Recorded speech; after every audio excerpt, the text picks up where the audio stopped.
नमस्कार माझ्या प्रिय विद्यार्थी मित्र आणि मैत्रिणींनो. तर मुलांनो, आज आपण पाठ क्रमांक 7 फुटप्रिंट्स या पाठाची उजळणी करणार आहोत. या पाठाचे लेखक आहेत डॉक्टर प्रदीप आवटे आणि या पाठामध्ये त्यांनी ग्लोबल वॉर्मिंगमधून आपल्या धरणी मातेला, आपल्या पृथ्वीला वाचवण्यासाठी वृक्ष संवर्धन, वृक्ष म्हणजे झाडांची संवर्धन म्हणजे सांभाळणे, जपवणूक करणे, हा संदेश आपल्याला दिलेला आहे. वैयक्तिक वाहनांऐवजी पर्सनल जो प्राइवेट व्हीकल्स है उनके अलावा जो पब्लिक ट्रांसपोर्टेशन है उनका इस्तेमाल हमें करना चाहिए, ऐसा संदेश हमें दिया है. हमारी जो लाइफस्टाइल है वो चेंज करने के लिए कहा है, क्योंकि हमारा जो पर्यावरण है उसकी रक्षा करना हमारा कर्तव्य है. हाँ, आणि ही अत्यंत सुंदर अशी एक विज्ञान कथा है, साइंस की स्टोरी है और इस स्टोरी के जरिए हमें अपना कर्तव्य करने के लिए राइटर हमें मजबूर कर रहे. तर या पाठामध्ये आपण बघितलेलं आहे की वेगवेगळे कॅरेक्टर्स आहेत. रेखा मावशी, अभिषेक, पावडे काका वगैरे, सुमित आहे. आणि मग आपल्याला समजलेलं आहे की आपण कशा प्रकारे कार्बन डायऑक्साईड बाहेर सोडत असतो. हा, आणि या पाठावर आधारित जी प्रश्नोत्तरे आहेत त्या प्रश्नोत्तरांची आज आपण थोडक्यात उजळणी करणार आहोत. चला तर सुरुवात करूया. तर मुलांनो, तुमच्या पाठ्यपुस्तकामध्ये पान क्रमांक 26 वर तुम्हाला प्रश्न पहिला आहे. कृतीमध्ये बघा की आकृती पूर्ण करा. आकृती म्हणजे डायग्राम आपको कंप्लीट करना है. तो बघा काय सांगितलेलं आहे. रेखा मावशींच्या पावलांची वैशिष्ट्ये, म्हणजे रेखा मावशी ज्या सुमित त्यांच्या घरी काम करायला यायचे त्यांची पावलं कशी होती, तर काय होती, चंदेरी वरखात मढलेली किंवा चंदेरी पाय होते त्यांचे. चंदेरी मतलब क्या, सिल्वर. Very good. आणि स्वच्छ पाण्यासारखी किंवा झऱ्याच्या स्वच्छ स्फटिकासारखी, पाण्यासारखी, की क्लियर वॉटर, प्युअर वॉटर की तरह उनके पैर साफ थे. आणि पावडे काकांच्या पावलांची वैशिष्ट्ये, रेखा मावशींच्या विरुद्ध. मुलांना बघा, पावडे काकांचे पाय हे काळी कुट्ट होते, मतलब उनके पैर बहुत गंदे थे, ब्लॅक थे. आणि घाणेरडे पाऊल होते त्यांचे, डर्टी लेग्स थे. तर हे झालं प्रश्न पहिला. आकृती पूर्ण करा, त्याचं उत्तर. आता आपण पुढे जाऊया. प्रश्न दुसरा आहे, कारणे लिहा.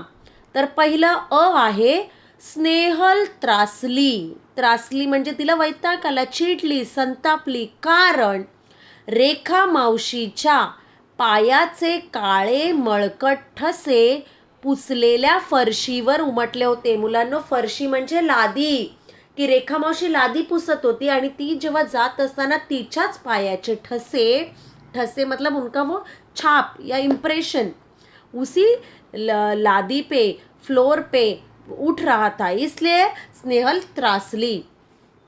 दुसरा आहे पावडे काकांचा चेहरा पडला. बघा, पावडे काकांचा चेहरा पडला, त्यांना त्यांची चूक समजली का, कारण मोबाईल स्क्रीनवर पावडे काकांची काळी कुट्ट पावलं उमटली होती. खरं बघता प्रत्यक्ष डोळ्यांनी जेव्हा बघितलं तेव्हा पावडे काकांचे पाय अतिशय सुंदर, स्वच्छ, साफ. परंतु जेव्हा मोबाईल ॲपमध्ये पावडे काका किती प्रमाणात कार्बन डायऑक्साईड पर्यावरणामध्ये सोडत आहेत, उत्सर्जन म्हणजे सोडणे, बाहेर काढत आहेत, त्यावरून त्यांची पावलांचा रंग किती घाणेरडे आहेत हे समजत होतं. हा, म्हणून त्यांना जेव्हा ती बघितलं की माझी पावलं काळी कुट्ट आहेत, हे बघून त्यांचा चेहरा पडला.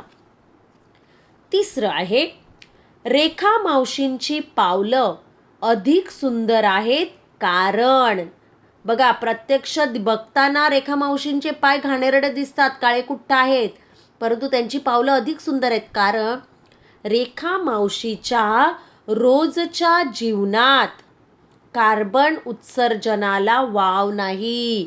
रेखा मावशी आपल्या जीवनशैलीत अपनी लाइफस्टाइल से कार्बन डाइऑक्साइड पर्यावरण में, नेचर में, एनवायरनमेंट में नहीं छोड़ रही है, इसलिए उनके पैर सबसे क्लीन, नीट है.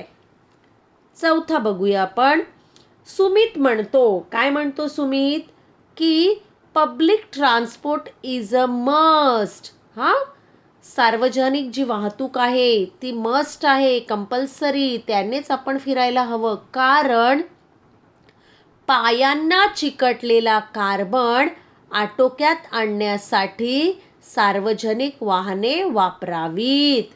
आपल्या पायाला जो कार्बन असतो तो कमी करण्यासाठी आपण सार्वजनिक वाहने वापरावीत. तर आतापर्यंत मुलांनो आपला प्रश्न कृती क्रमांक 1 आणि कृती क्रमांक 2 झालेली आहे. पुढे आहे तिसरा प्रश्न, उत्तर लिहा. स्नेहलने केलेला निश्चय. तर स्नेहलने कोणता निश्चय केला? स्नेहलने कॉलेजला ये जा करण्यासाठी सायकल वापरण्याचा निश्चय केला. बघा, स्नेहलने काय सांगितलं, की मी आता कॉलेजला येण्या जाण्यासाठी सायकलचा वापर करणार, जेणेकरून मी पर्यावरणामध्ये कार्बन डायऑक्साईड उत्सर्जित करणार नाही. आणि अभिषेकने केलेला निश्चय, आ प्रश्न. अभिषेकने कॉलेजला ये जा करण्यासाठी बसचा वापर करण्याचा निश्चय केला. बस म्हणजे सार्वजनिक वाहने. बघा, पुढे प्रश्न चौथा.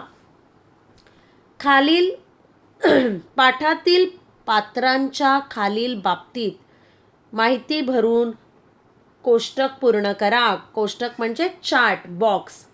आता व्यक्ती दिलेले आहेत आपल्याला आणि त्यांची स्वभाव वैशिष्ट्य, उनके कैरेक्टर्स वो कैसे वो लिखना है, उनके गुण. अभिषेक कसा आहे? प्रोजेक्टमध्ये आवड असलेला आहे. सुमित कसा आहे? टेक्नो सॅव्ही आहे. टेक्नो सॅव्ही म्हणजे तंत्रस्नेही, टेक्नोलॉजी को अपनाने वाला, एक्सपर्ट इन टेक्नोलॉजी. ओके.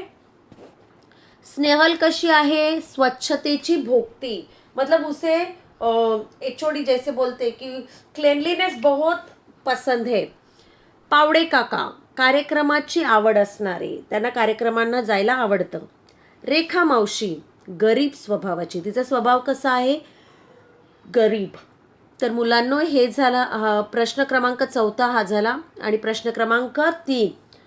प्रश्न क्रमांक 5 जो आहे तो प्रश्न क्रमांक 5 हा अलंकाराचा प्रश्न आहे तुमच्या टेक्स्टबुकमध्ये, परंतु अलंकार हा विषय तुम्हाला 10वीला नाही आहे, म्हणून आपण त्याच्यावर उत्तरं शोधणार नाहीत. आता आपण बघूया प्रश्न क्रमांक 6. ह्याच्यामध्ये काय सांगितलेलं आहे, की खालील शब्दांचे प्रचलित मराठीत अर्थ लिहा. प्रचलित म्हणजे मराठीमध्ये काय म्हणतात त्यांना. ओके. व्हर्च्युअल रियालिटी हे शब्द इंग्लिशमधला शब्द आहे, तर त्याचं मराठी शब्द आहे शाब्दिक सत्य, म्हणजे वरवरचं सत्य किंवा असं वरवरचं सत्य ना, व्हर्च्युअल रियालिटी. टेक्नो सॅव्ही म्हणजे तंत्रस्नेही. टेक्नो सॅव्ही म्हणजे काय? तंत्रस्नेही. नंतर आहे, आपण जाऊया मुलांनो प्रश्न क्रमांक 7. खालील वाक्यातील विरामचिन्हे शोधून त्यांची नावे लिहा. आता बघा आपल्याला एक वाक्य दिलेलं आहे.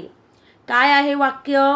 मावशी तुम्ही राहता कुठं? तुम्हाला मी विरामचिन्ह शिकवले. जेव्हा आपण संबोधन एखाद्याला, तेव्हा त्या नावानंतर स्वल्पविराम द्यायचं असतं. मग ब्रॅकेटमध्ये उत्तरं दिलेले आहेत बघा मुलांनो, की दुहेरी, पहिलं आहे दुहेरी अवतरण चिन्ह, मग आहे स्वल्पविराम आणि त्याच्यानंतर आहे प्रश्न चिन्ह. आपण आता आणखीन पुढे जाऊया, की खालील शब्दांच्या जाती ओळखून लिहा. तुम्हाला माहिती आहे शब्दांच्या 8 जाती आहेत. नाम, सर्वनाम, विशेषण, क्रियापद. विकारी आणि अविकारी शब्द. आणि दुसरे 4 आहेत अव्यय आहेत.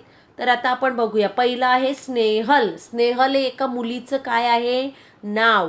म्हणजेच काय झालं? स्नेहल हे नाम आहे. तिचे, स्नेहलच्या ऐवजी किंवा रेखा मावशीच्या ऐवजी नामाऐवजी जे शब्द येतात त्यांना काय म्हणतात? सर्वनाम. चंदेरी, चंदेरी हे झालं क्वालिटी किंवा एखाद्या नामाबद्दल अधिक माहिती सांगणारा शब्द, म्हणून चंदेरी हे विशेषण झालेलं आहे.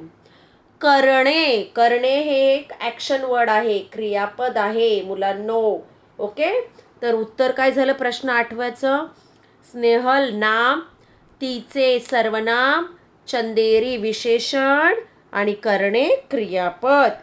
आता मुलांनो आपण जाऊया प्रश्न 9. ओके, खालील तक्ता पूर्ण करा. वचन तुम्हाला एक्झाममध्ये विचारणार आहेत मुलांनो. बघा काय आहे, एक वचन आणि अनेक वचन. तर वरती एक वचनवाले शब्द दिलेले आहेत आणि खाली तुम्हाला अनेक वचन करायचं आहे. शहर. शहर ह्या शब्दाचा अनेक वचन आहे शहरे. नदी. नदी या शब्दाचं अनेक वचन आहे नद्या. पाऊल, पावले. ओके, पाऊल एक पाऊल पुढे टाकणे, अनेक पावले. पावले म्हणतो हा, ऊचं व होणार. डोंगर. डोंगरला डोंगरे वगैरे करू नका. डोंगर ह्या शब्दाचा अनेक वचन रूप हे डोंगरच आहे, त्याच्यामध्ये बदल होत नाही. तर मुलांनो आज आपण फुटप्रिंट्स या पाठावर आधारित जे प्रश्नोत्तरे आहेत त्यांची उजळणी केली. चांगल्या प्रकारे पाठांचं वाचन करायचं आणि तुमच्या परीक्षेची तयारी करायची आहे. धन्यवाद.